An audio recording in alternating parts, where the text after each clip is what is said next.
Hey, Fred Reed here from CNY Live. Got another great Midnight Sun session coming up with Cait, Devin. But before that, I'd like to just say that Jim from Midnight Sun tells me that if you mention CNY Live, he'll give you 10% off the sterling silver rings that he just got in. Go down there, bug the crap out of him, say it 3 times, who knows what'll happen, but at least you'll get 10% off. He's got a great selection down there of women's clothing and other stuff. Stop in. The other thing I'd like to say is thank you very much for the rebelrocks.com for sponsoring CNY Live and these midnight sessions, as well as 3 Chord Bourbon. Stop out to a bar, stop out to a liquor store, check it out, 3 Chord Bourbon. It's 3 chords. It's like a rock song. Right now, I'd like to direct you over to Cait, Devin. Hey Cait, how are you doing? Hello, I'm doing good. Thanks for coming down. Thanks for having me. No problem. I was kind of looking up some things about you to see what we could talk about, and I really didn't. One thing I want you to tell me about is whatever got you started in music. Well, it was actually kind of a funny story because when I was like maybe 9 or 10, I did opera lessons. Totally not an opera singer now, guys. My range went a little bit down since then. I used to sound like the Chipettes from like Alvin and the Chipmunks. My voice was quite high. So I started doing that at Clinton Music School of Arts, and I did a bunch of talent shows from there on out. You know, recitals type stuff. Sure. And then down the line, maybe at 14, it wasn't until 14 that I decided to pick up a guitar for the first time. And I think that's where it kind of really clicked, you know. What do you think drove you to pick up the guitar and start with that? I don't know. I mean, while I was doing all the more classical sounding stuff, I was on piano for quite a bit. But I was like, nah, man. I was like, I need a guitar, you know. So I got myself this Starry Night Luna guitar, which I think would fit in really nice here. Mm-hmm. You know, she's a little rusty, a bit crusty right now, but yeah, I went to open mics with it. I really got hooked on it. That's when I really started applying music to my own songs. And it's been guitar ever since. Cool. What were some of your inspirations, for music and writing, songwriting? All right. So this has not changed, but I really have always loved Ed Sheeran and Taylor Swift because I feel like they're such prolific songwriters, you know? So definitely I would say those two have always been an inspiration, but through the years I definitely have been through numerous style changes. You know, I mean, obviously from going to like opera to indie pop and all that stuff. By the way, I'm not saying I was ever a professional opera singer. I definitely was not, okay? That was a very brief moment in time, but it got me started. So I did the indie pop thing for a while, and then, I was in an indie pop kind of rock band when I was 15. And then I went into this hard rock kind of phase, so I was really into Hailstorm. I still am, completely. I like to mix a bunch of different styles, but for a hot minute there, it was all about hard rock. I was even trying to be metal at one point, you know, which I love that style still, I really do. So I'm inspired by a huge, wide range of different artists, for sure. Nothing, no one in particular, nothing, just a broad, like I can't even like pinpoint exactly like, hey, this is my exact style and this is my exact inspiration, you know, because there's just so many things. I would really hate to put myself in a box. Right. But as far as comparisons go, I've definitely been compared to people like Alanis Morissette, which I could definitely see, you know, because she's definitely had that really kind of indie, what's the word I'm looking for? Gnarly kind of, you know, she's really edgy. Avril Lavigne quite a bit because she's got that rocky style, but also very kind of poppy at the same time. Okay. And even Jewel sometimes. I've had people compare me to Jewel. Really? So those are 3 completely different artists. So, but ironically, all of them I really look up to and have had a big connection with when it comes to my songwriting. Sure. So all the artists I just mentioned, I think, are kind of like on an equal wavelength when it comes to inspiration. Their effect on you? Yeah, yes. Exactly. So, yeah, like, you play a solo career now, mm-hmm. And you play generally what areas are, geographically can people kind of National Geographic. There you go. Welcome to the National Geographic. Not on particularly the magazine, but I love this pillow. So mostly I've played New York. You know, I'm a New Yorker. That's where I'm at. I haven't really toured that broadly just yet, but I'm 18 now. Ever since I was 16, I've been booking shows in Nashville. I've done a few mini Nashville tours, New York City, which we'll talk about that later. I have some shows in the city coming up, so prominently Nashville and New York have been my two like main stomping grounds as far as live shows go. But you know, I always have people saying like, "Yo, you should come to Europe." You know, with being so rocky, rock is so huge in Europe, so I definitely have a lot of, you know. But you've been on stage the, already with some prominent names too.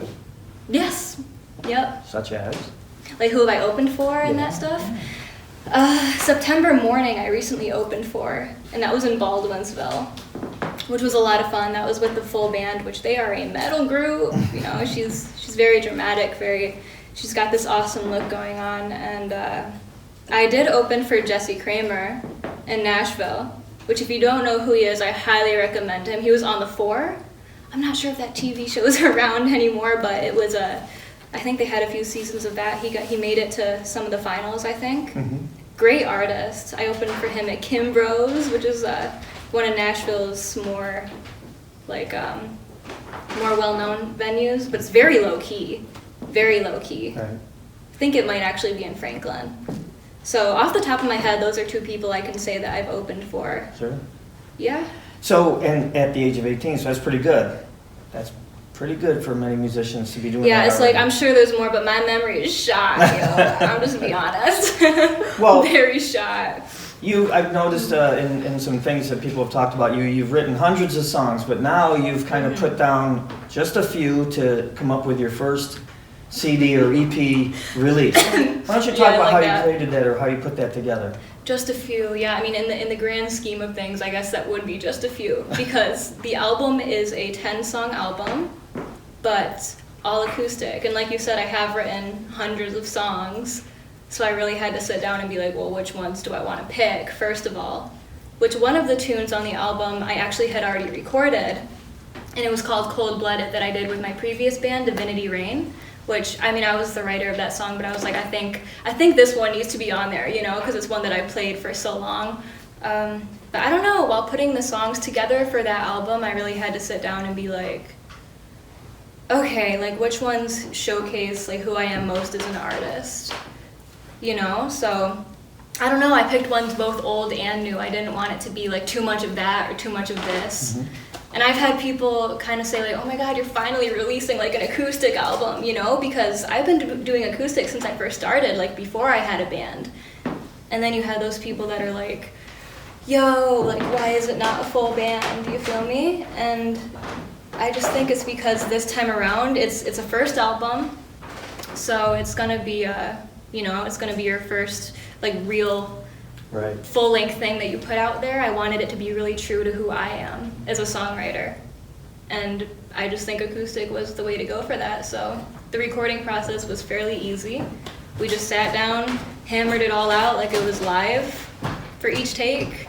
So I heard it, and it's, I mean, you got great songs. It sounds great. Thank you. Now, did you do everything yourself, or did you have anybody else playing on it with you?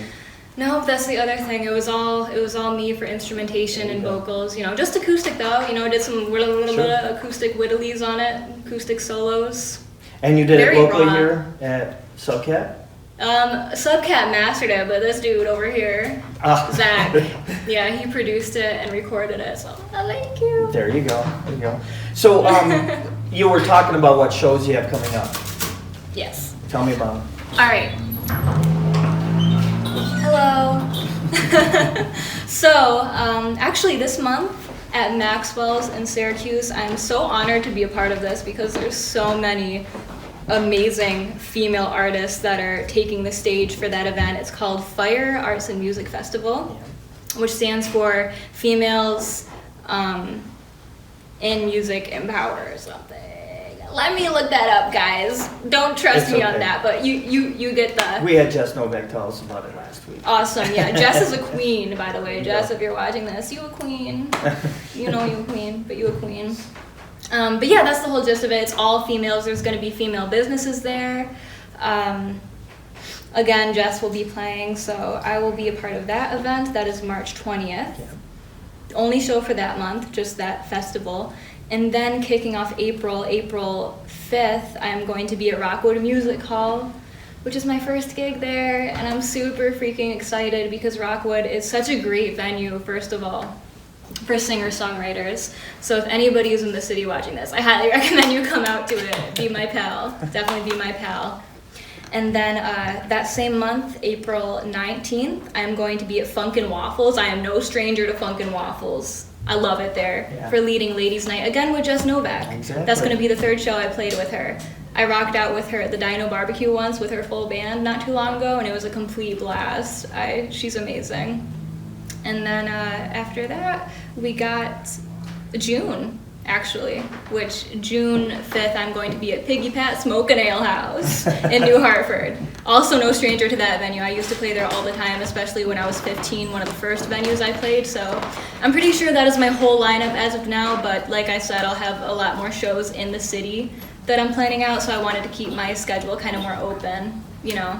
So if they wanted to Especially find out more about what shows you're playing at and your schedule and maybe hear more of your music or pick up your music, where's the best place to find that online?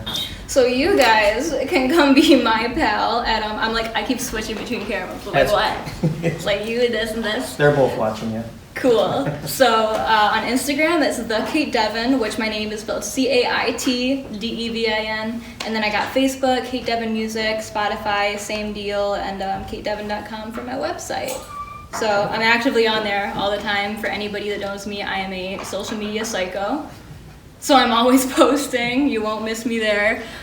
But we Definitely can not. catch you playing guitar on there too, because I've seen a couple of your videos already. So. Yes, I have some Perfect. shred collabs out. There you go. I'm releasing an acoustic album and some shred collabs. You know, it's like I said, it's very hard for me to box myself into one thing because I like just doing so many different styles. It's all fun though. Perfect. It's all good. That's what we're about here.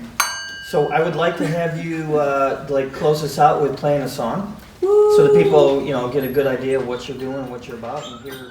Good. Okay. Hello, pals. So this is one of the tunes off my upcoming album called Cait Devin Unplugged because it is very much so unplugged, as you can see. Track number 3. This is called The Ladder.